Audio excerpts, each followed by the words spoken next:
Hello, good evening. You're watching Awaz News. I'm Kubrali. We begin with the top stories shaping Canada today. Toronto is home to 4 out of the 5 neighborhoods across Canada that saw price growth in the detached home segment, according to a new report by Remax. Just 6% of 5 of the 83 markets surveyed in Canada saw detached homes increase in value in the second quarter of 2026. The bulk of markets reporting price gains were reported in Greater Toronto, with 2 markets in the Central Core and 2 in the West Toronto seeing an uptick in values, the report read. Stonegate, Queensway, and Islington City Centre West saw the biggest price gains at 5.2%, with the average price rising from $1.65 million to $1.74 million year over year. The report notes that sales recovery remains selective despite the fact the region has seen record population growth. It goes on to note that softer values have limited equity growth for some homeowners, making it difficult to move up in the market. As a result, underlying housing need is not translating into demand at the pace typically expected in a region that added almost 10% to its population, or 635,923 people between July 1st, 2021 and July 1st, 2025, the report said. Demand is concentrating in the most affordable pockets of the market, helping to fuel the uptick in detached sales below the $1.2 million threshold. The Crown is seeking a 10-year sentence for a 15-year-old boy who pleaded guilty to first-degree murder in an unprovoked attack on the elderly woman in Pickering, Ontario last year. Court heard that the boy repeatedly stabbed Leonore Doney, an 83-year-old grandmother and retired kindergarten teacher, as she was cleaning up her yard in May 2025 and left her for dead. The Crown says he should receive the maximum youth sentence of 6 years in custody and 4 years of conditional supervision in the community.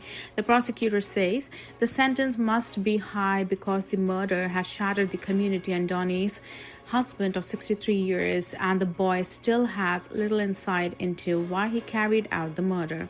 The boy's defense attorney suggests that giving him credit for the time he has already served in youth detention facility could help his rehabilitation. The judge is expected to deliver the sentence in an Oshawa, Ontario court on Wednesday. The boy cannot be identified under the Youth Criminal Justice Act. 2 people were taken to hospital following a residential fire near Kensington Market on Tuesday afternoon. The fire broke out shortly before 12:30 p.m. at a 2-story home in the Bathurst Street and Dundas Street West area. When firefighters arrived, heavy black smoke was billowing from the home. 2 people were rescued, including one who was hanging from a second-story window, fire officials told Awaz News. Both occupants were taken to hospital by paramedics.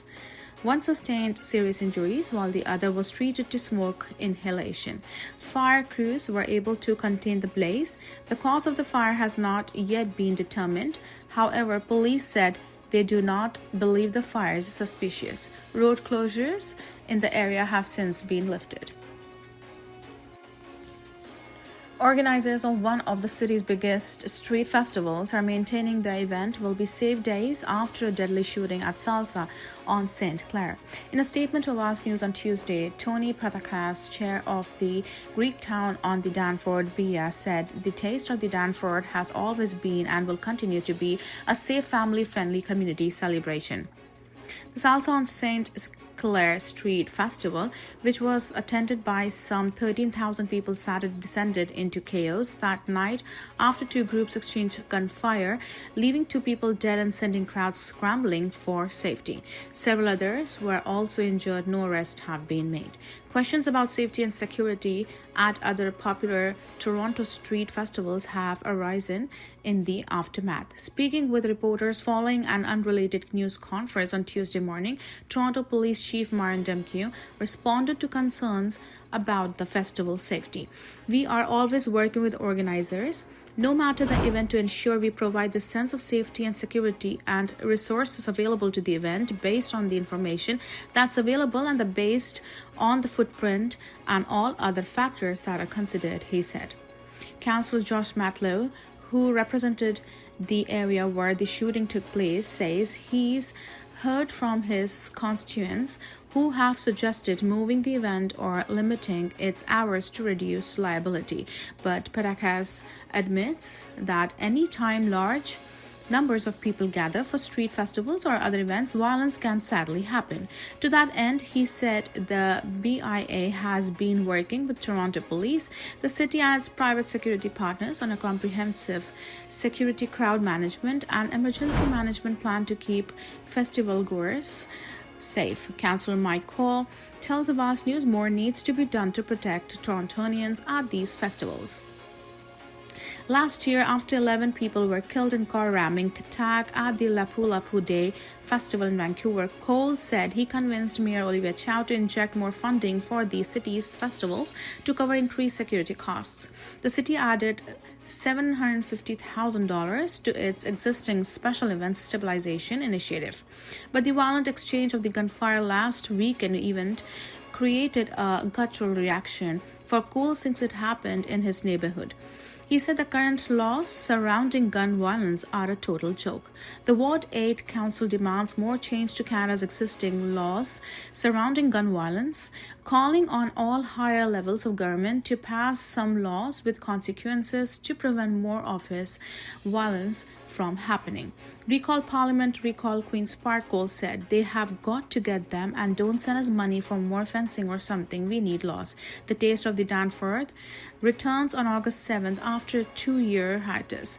Last month, the city and the province announced that they would each make a one-time investment of $200,000 to get the festival back on its feet. Organizers had previously listed funding shortfalls as the reason for the 2024 cancellation. No official reason was given for last year's cancellation. The U.S. is moving to slap more tariffs on fresh Canadian growth mushrooms in response to a U.S. Department of Commerce probe that an industry representative said did not prove Canadian growers are selling unfairly.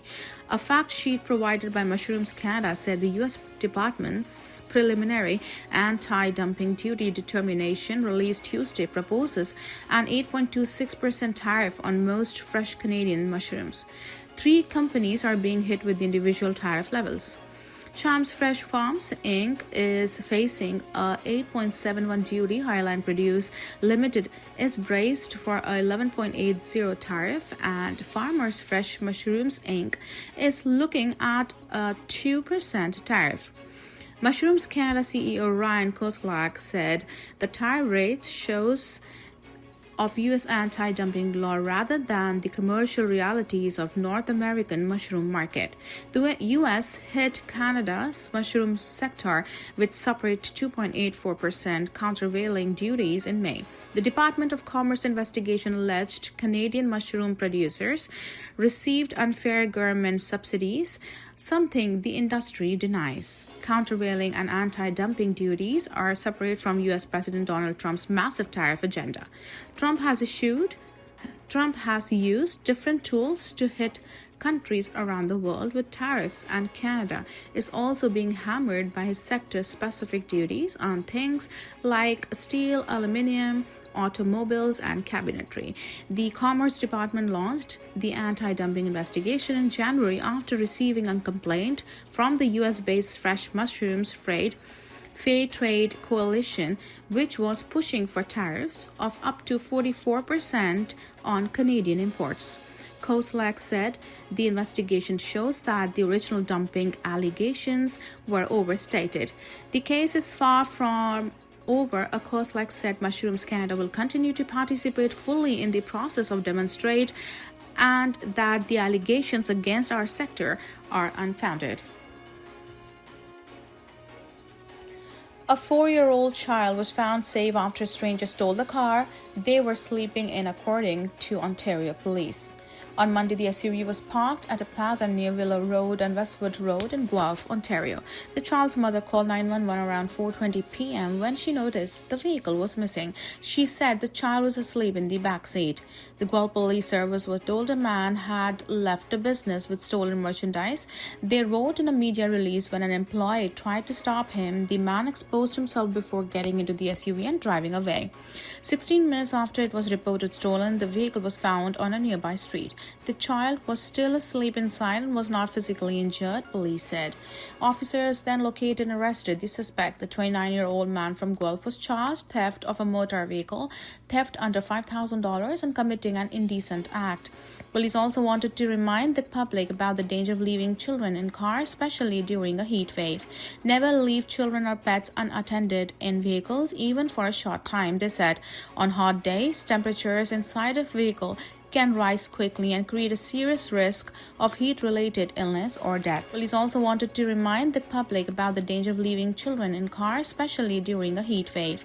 Never leave children or pets unattended in vehicles, even for a short time, they said.